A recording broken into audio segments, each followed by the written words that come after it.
Things keep getting worse for PlayStation. They got a big release coming up, and it looks like this one might be hitting Last of Us 2 levels of controversy.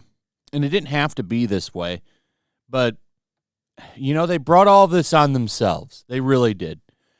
They hire these radicals to come in and work on their stuff, thinking that it's going to be okay, that these people can be businesslike.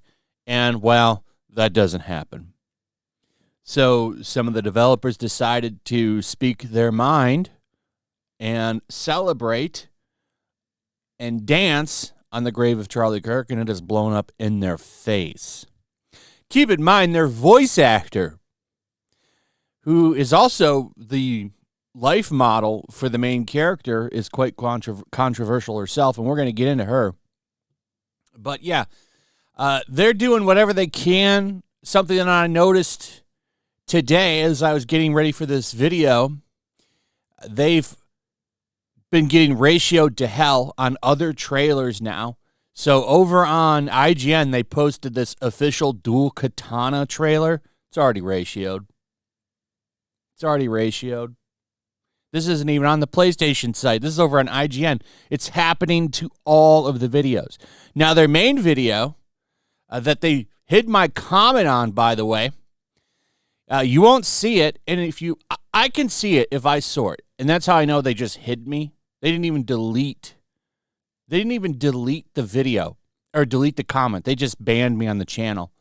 That's why I can still see it, but if you go and you sort by top comments, my RIP Charlie Kirk comment is gone. You won't see it. You will not see it if you look for it.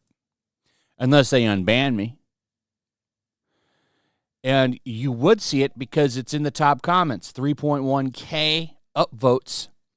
And it's got a lot of interaction. 88 replies. The other top ones are still in the 3,000s. Here's one that's 7.4 that just says, I'm here to look at the comments. Now, that caused a little bit of a problem for them because now if you sort by newest comments, it's all people saying, like, R.I.P. Charlie Kirk. So they just made it worse. Because, of course, I'm going to highlight it and talk about it. Park Place wrote an article about it. I think Fandom Pulse did, too. People made videos on it, and it just made it worse. Not a good decision doing that. That trailer's getting just ratioed to hell and commented to hell. Now, one thing I noticed is they decided, well, okay, we're going to get around that by posting a new trailer, okay? And it's only a matter of time till this one gets the same treatment. This one came out 34 minutes ago, and it's already starting to rack up the dislikes. It's going to get ratioed as well. Absolutely going to get ratioed as well. And none of the comments are really here for us. Like, okay, here we go. R.I.P. Charlie Kirk. It's already starting. Now, the real problem that they're facing in this new political climate of consequence culture is the fact that their voice actor and the person that they based the model on for the game is really weird and crazy and very, very radical. So she posted back in 2020, I'm Antifa. Now that's interesting.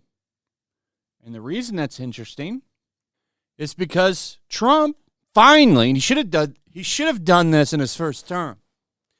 But finally, Antifa has been designated a major terrorist organization, as it is and should be.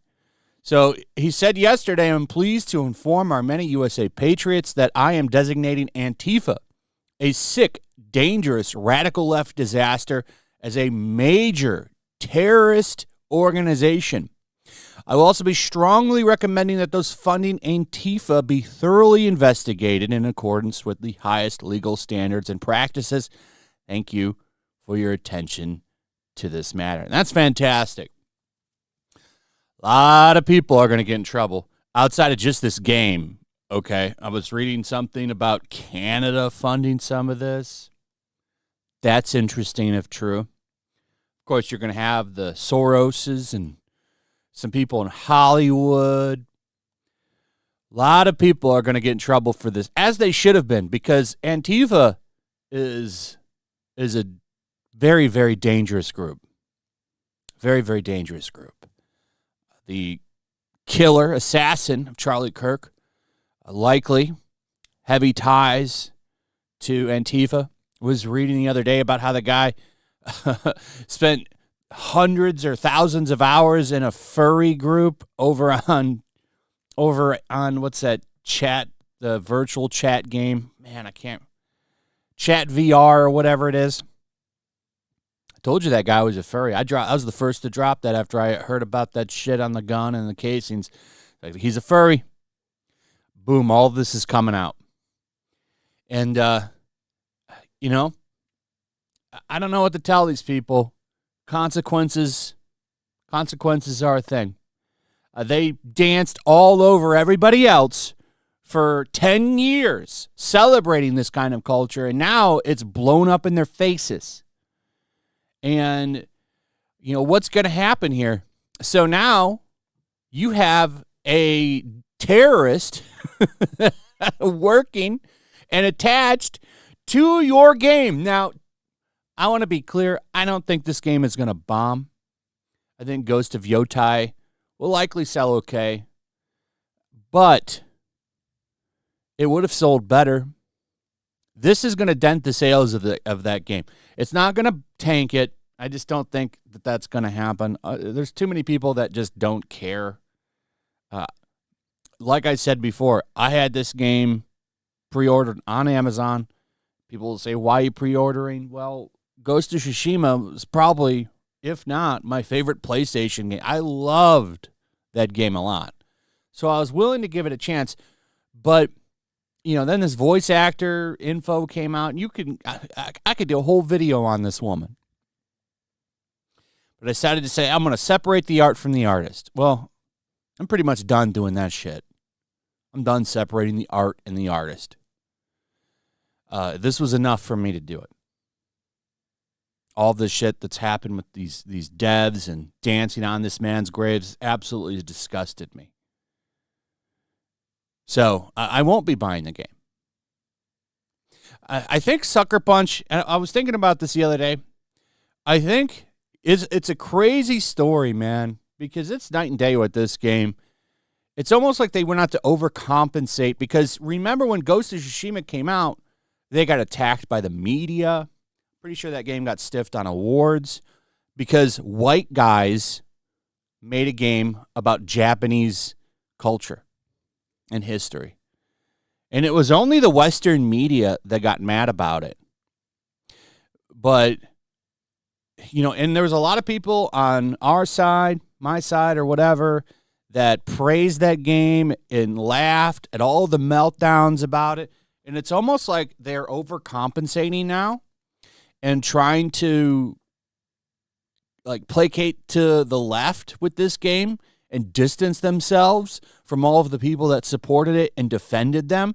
And now look what that's caused them. A lot of pain. So, you know, I don't feel too bad for them. They screwed up, man. You had an easy layup. You could have easily, like, just hired a different voice actor, number one, that wasn't so controversial, and made something a little bit closer to the first game. You would have had a massive seller there. Absolutely. But instead, you decided to go woke, and now you might go broke. We'll see. We'll see how the sales turn out for this game. I don't think that, like I said, I do not think that there will be a big boycott of this game. I think a lot of people are going to buy it regardless. But I think it would have done a lot better with all of this shit not attached to it. Either way, there's a terrorist working for the game company. So it'll be fun to watch all of this unfold. Things have definitely got a hell of a lot worse for them. And with that, please share the video. Please subscribe. Hit that notification bell. Throw a like up. Comment. What do you think about all this? Are you buying the game? Are you passing on the game? Let me know. And we'll see you on the next one. Peace.